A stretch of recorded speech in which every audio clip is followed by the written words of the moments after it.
Today's lesson, we're going to pretend you don't know anything about the guitar. Not a thing. ¿Qué es esto? Which is Spanish for what is this? This is a guitar. Guitarra. Let's talk about your body parts. Well, not your body parts so much. You probably know those. Eyebrow, lobe of the ear. A lot of the body parts you actually have in common with the guitar. You have a neck, so does the guitar.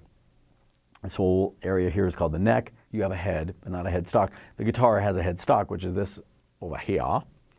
You have a body, so does the guitar. This thing down here is called the body. If I was playing the acoustic guitar, there'd be a big hole in the middle of it called the sound hole. And I'm guessing you have a sound hole too. And that's pretty much where the comparisons end. You don't have frets. Frets are these little metal bumps that are on the face of the neck.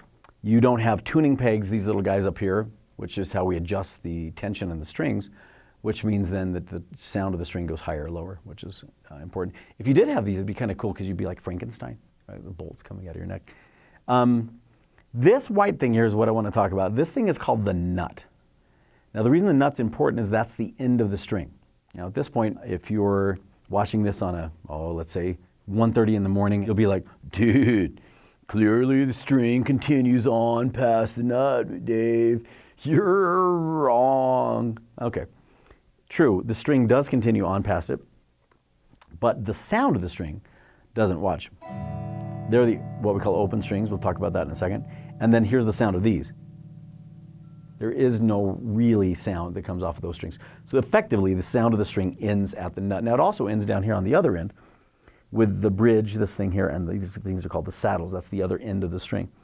But since this is where we'll be doing most of our business, we're going to focus on that there. So the nut, the neck, the frets.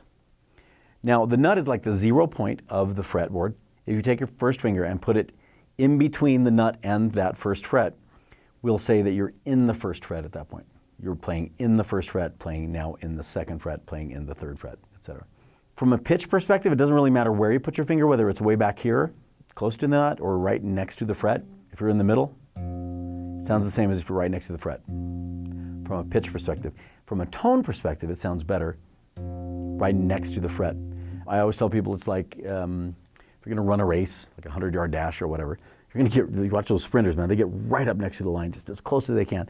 And that's what you want to do with a fret. You want to put your finger as close to the actual metal part of the fret as you can without going past it. Because once you go past it, you're going into the next fret and the pitch will change. So, okay, that's pretty much it for the body parts.